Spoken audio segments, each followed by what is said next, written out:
Hi, I'm going to read the story, Franklin Rides a Bike. Franklin could swim underwater and hit a home run. He knew how to climb the monkey bars and pump himself high on the swings. But Franklin had a problem. He couldn't ride his bicycle without training wheels. In the spring, all of Franklin's friends had training wheels on their bikes. Beaver was the brave one. She took her extra wheels off first. She practiced and practiced. Then she went to the park to show off.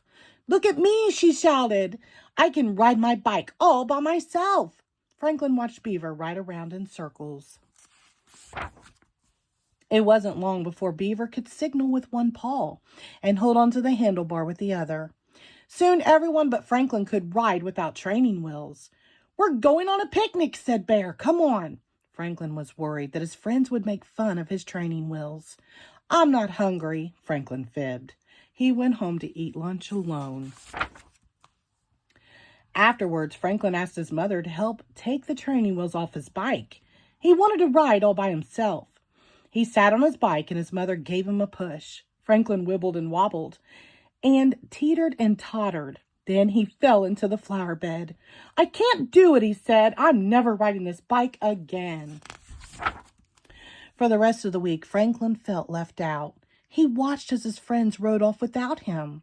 They were becoming great explorers on their bikes. On Saturday, Franklin's friends zoomed by his house. "That looks like fun," said Franklin's mother. "I can't ride without my training wheels," groaned Franklin. "Did you give it your best effort?" asked his mother. "Well," said Franklin, "maybe I could try one more time." Franklin sat on his bike. "It's tippy," he cried. His mother held on the seat. "Try it. I won't let go until you tell me to." Franklin pleaded while his mother guided the bicycle from behind. He felt unsteady and very unsure. "I'm going to fall," he said, and he stopped pedaling.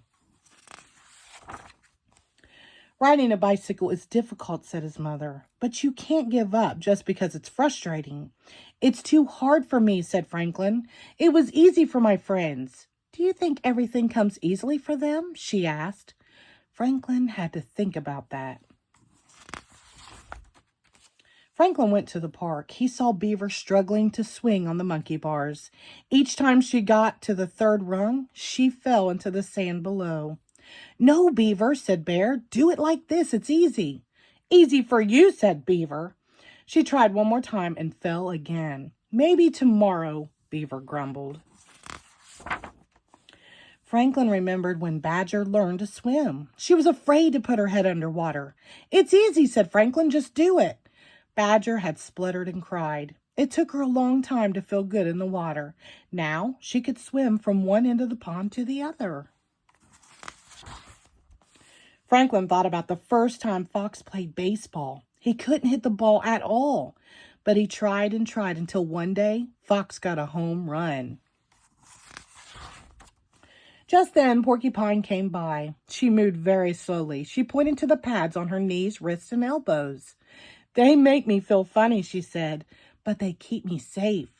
"That's it," cried Franklin. He hurried home. Franklin put on padding. He lined the walk with old pillows. "I'm ready to try again," Franklin told his mother. "Now I won't worry if I fall." Franklin sat on his bike and his mother held on to the seat. Franklin wibbled and wobbled and teetered and tottered. He fell many times, but he never gave up. Then it happened. Franklin told his mother to let go. He didn't veer into the bushes, and he didn't crash. "Way to go," cheered his mother. Franklin was thrilled. Finally, he was riding his bike all by himself. "I can do it," he shouted.